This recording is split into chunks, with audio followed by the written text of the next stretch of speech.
काय बोलावं आजच्या ह्या बैठकीच्या निमित्तानं, सभेच्या निमित्तानं. अशी दृष्टी फिरेल तिथं सृष्टी जशी असते तसं दृष्टी बघतोय तिथं जनता मला बघायला मिळते. हीच मला वाटते उद्याच्या आपल्या यशाची पोच पावते असं म्हणलं तर काय वावगं ठरणार नाही.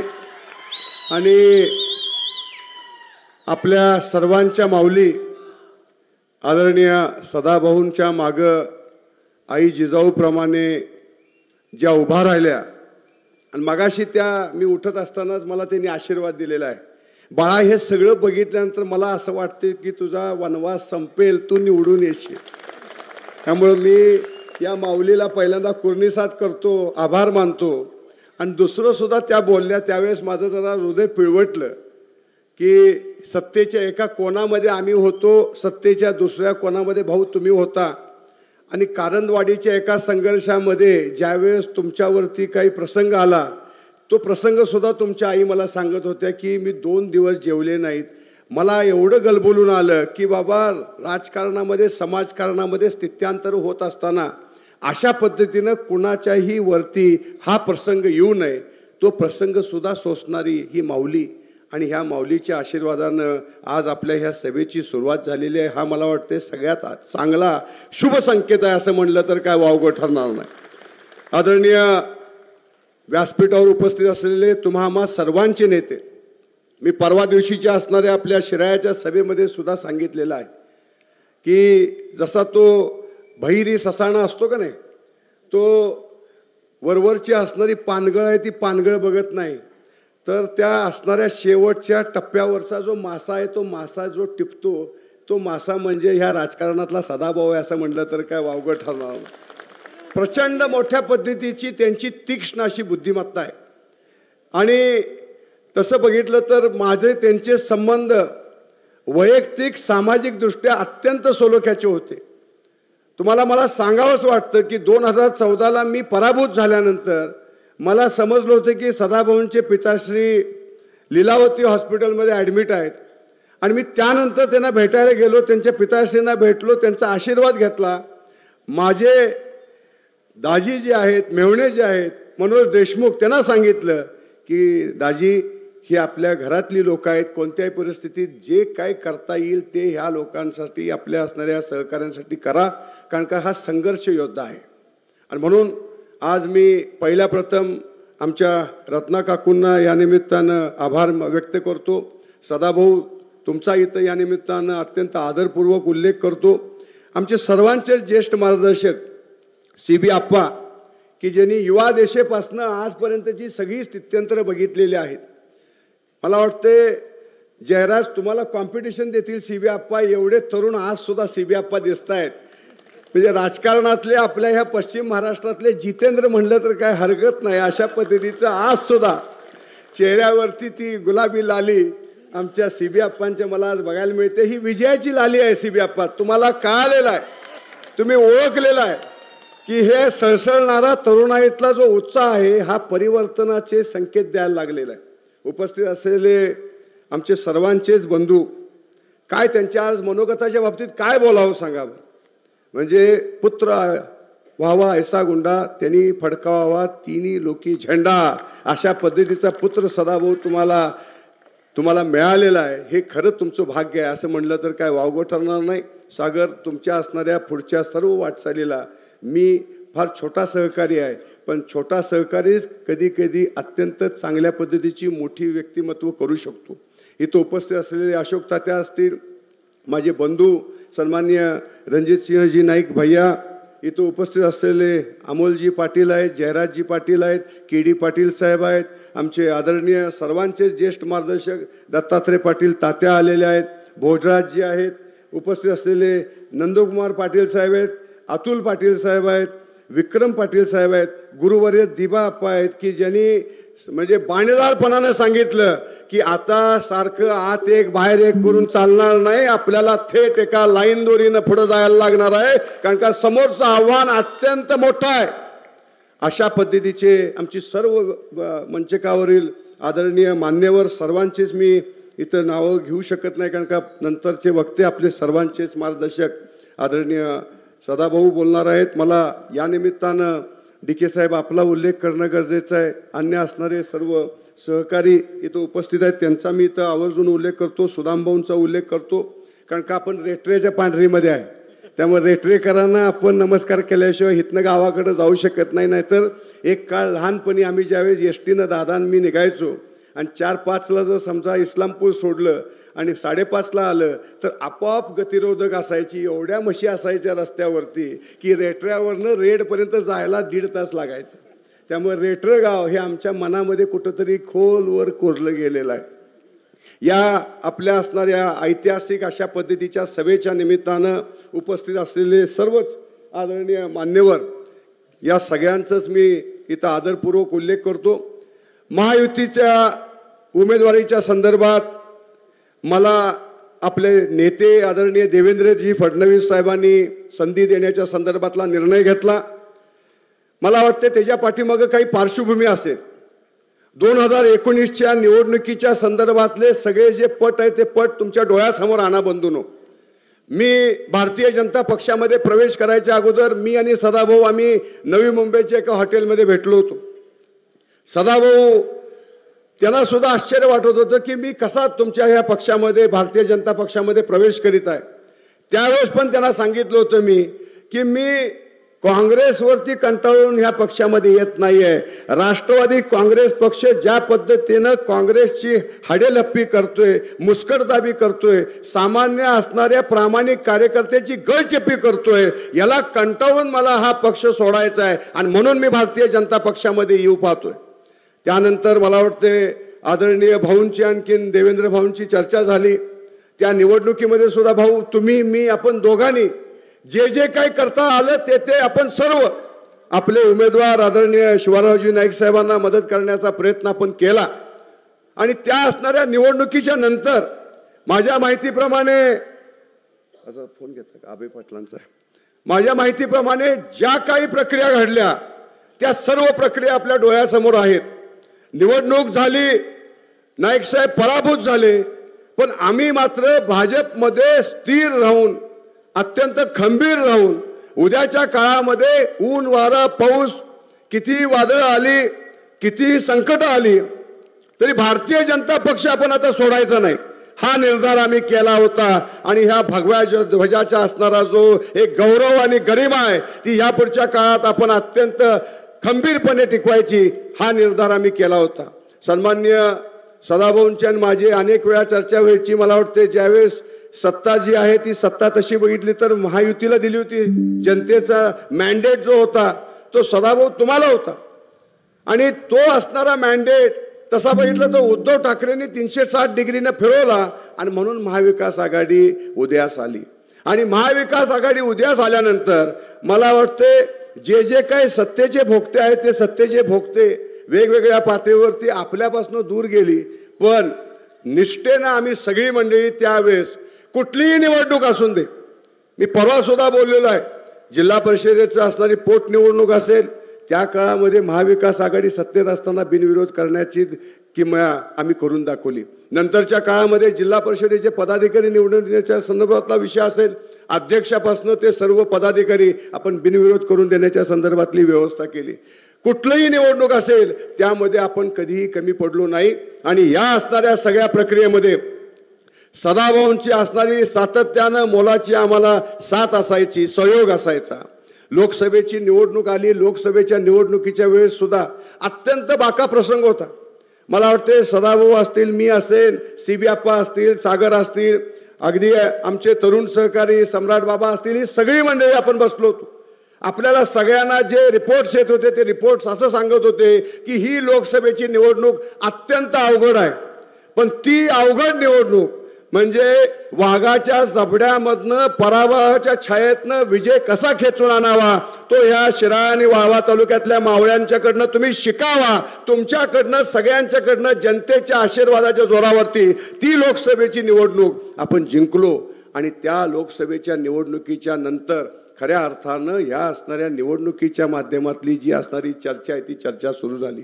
बंधूंनो, मी उमेदवारी मला का दिली या खोलात मी जाणार नाही, पण मला देणं का गरजेचं होतं हे तुम्हाला सांगणं गरजेचं आहे. मगाशी आमचे बंधू सहकारी सागर बोलले त्या पद्धतीनं 99ला मी 26 वर्षाचा होतो. 26 वर्षाचा असताना माझा 3,500 मतांनी पराभव झाला. म्हणून मी काय हिरमसून घरात बसलो नाही. 2004ला परत मैदानात आलो. दुर्दैवानं त्यावेळेस सुद्धा पराभव माझ्या पाठीमागे लागला होता. मी पराभूत झालो तरी मी हिरमसून बसलो नाही. सातत्यानं समाजामध्ये वेगवेगळ्या स्तरावरती ज्या काही असंघटित सहकार्यांच्या आमच्या ज्या काही अडचणी असतील त्या सोडवण्यासाठी आम्ही कुठेही कमी पडलो नाही. नंतरच्या काळामध्ये ज्यावेळेस 2019चा असणारा निवडणुकीच्या संदर्भातला विषय आला, देशमुख साहेब वारले होते आणि देशमुख साहेब वारल्यानंतर हा आम्ही निर्णय घेतला भारतीय जनता पक्षामध्ये यायचा. त्यावेळेस एकदाच फक्त मला देवेंद्र फडणवीस साहेबांनी सांगितलं होतं की तुला थांबावं लागेल.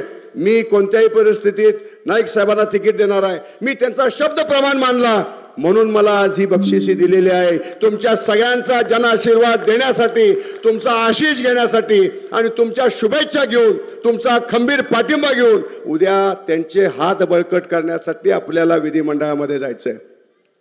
आज हे सरकार महायुतीचं आलेलं आहे.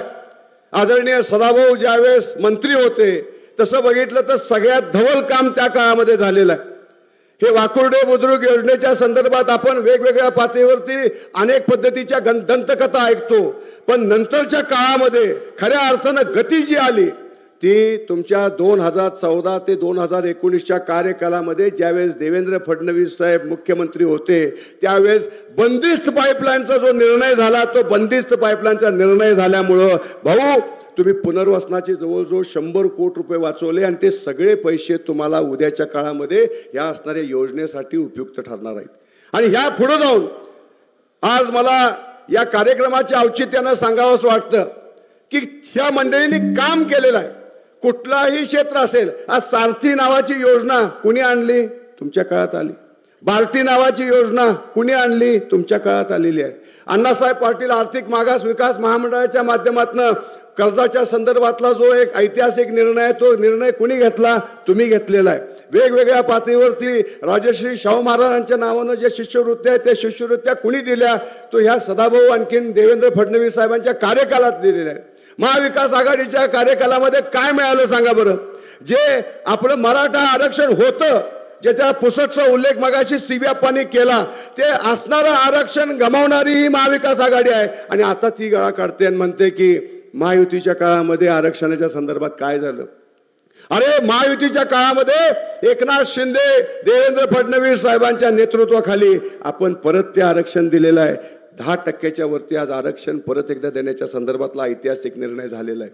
आणि म्हणून तुम्हाला या कार्यक्रमाच्या निमित्तानं सांगतो, तुम्ही महाविकास आघाडीचा कार्यकाल बघा, महायुतीच्या आत्ताच्या या 2-2.5 वर्षाचा कार्यकाल बघा. सरळ हस्ते हे सरकार लोकांना मदत करण्यासाठी अग्रेसर असणारं हे सरकार आहे. कुठलं क्षेत्र आहे की ज्या क्षेत्रासाठी या सरकारनं काम केलेलं नाही? आज लाडकी बहीण योजना घ्या, मगाशी सागरनी सांगितलं त्या पद्धतीनं 18,000 आमच्या महिलांना वर्षाला मिळणार.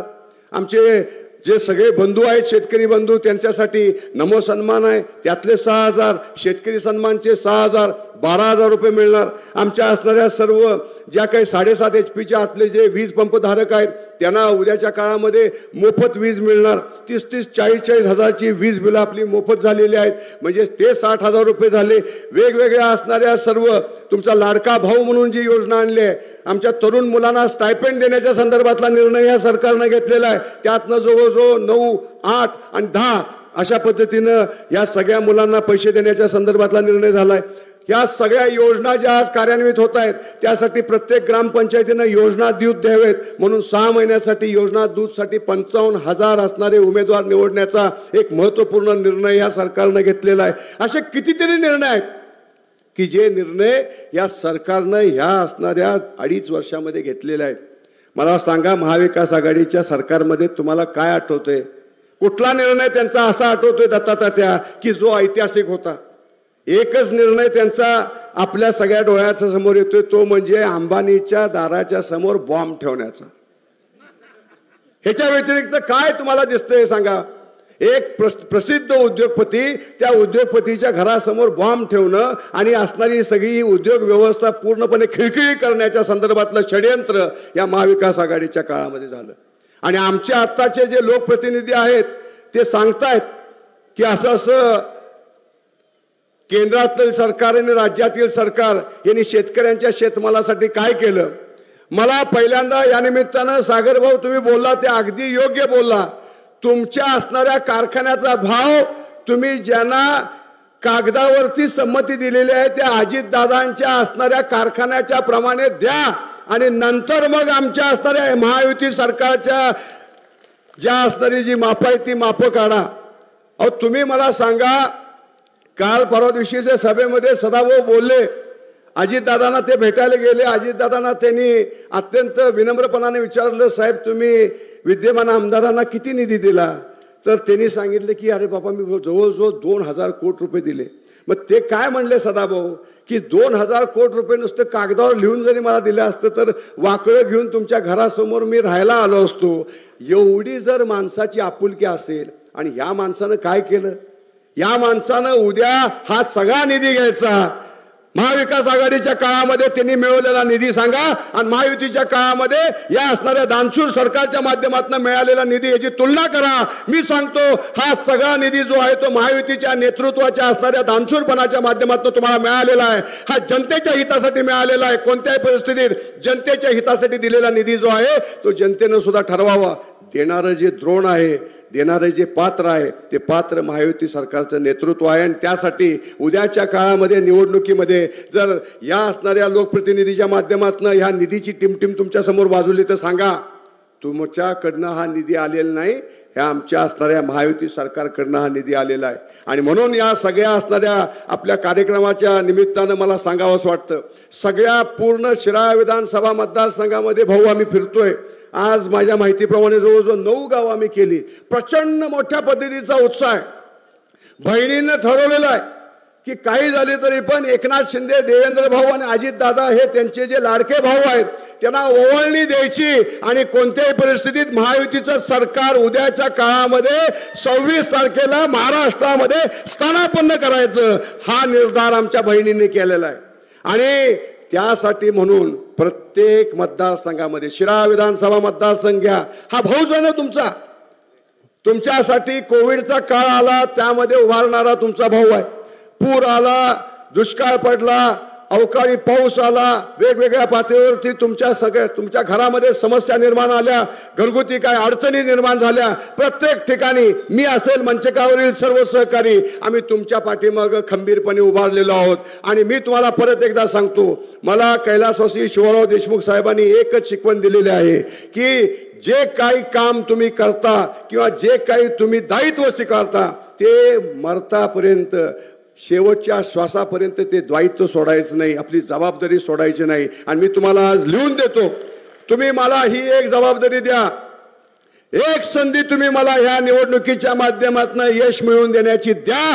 तुम्हाला मी परत एकदा सांगतो, तुम्हाला सगळ्यांना अभिमान वाटेल अशा पद्धतीचं दैदिप्यमान तुम्हाला काम महाराष्ट्राच्या विधिमंडळामध्ये करून दाखवेन. आणि त्याच्या पुढे जाऊन आज सदाभाऊ आहेत, मी आहे, सदाभाऊनं सुद्धा मला या निमित्तानं सांगावंच वाटतं, हा मतदारसंघ सदाभाऊ आपल्याला एक टुरिस्ट डेस्टिनेशन करायचा आहे.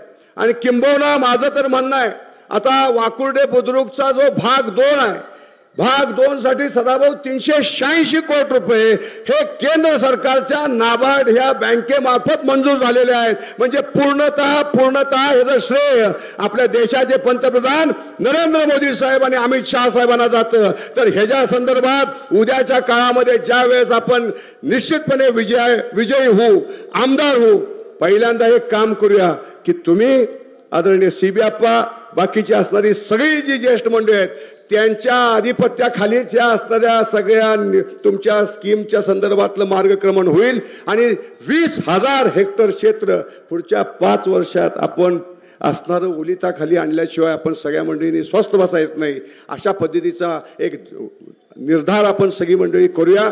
एवढीच मला या निमित्तानं आपल्या सगळ्यांच्या समोर अपेक्षा व्यक्त करायची आहे. बोलण्यासारखं भरपूर आहे, पण आदरणीय सदाभाऊ खोत साहेब आपल्या सगळ्यांना मार्गदर्शन करणार आहे. मी परत एकदा आपल्याला सगळ्यांना विनंती करतो, मला आपण आपल्या घरातला भाऊ समजा, मुलगा समजा, आणि मला जर आपण आशीर्वाद दिला तर निश्चितपणे आत्ताचे विद्यमान आमदार आणि माझ्या जर तुम्ही तुलना केली तर सदाभाऊ मी एक सांगतो तुम्हाला, विधिमंडळामध्ये प्रत्येक असणाऱ्या अधिवेशनामध्ये शिरा विधानसभा मतदारसंघाचा आवाज तिथं दुमदुमण्यासाठी मी निश्चितपणे जबाबदार ठरेन आणि मी त्याच्या संदर्भातली सगळी जबाबदारी घेईन. सर्वसामान्य माणसांच्या असणाऱ्या अडीअडचणी सोडवण्यासाठी कटिबद्ध असेल एवढी ग्वाही इथं देतो आणि थांबतो. जय हिंद, जय महाराष्ट्र.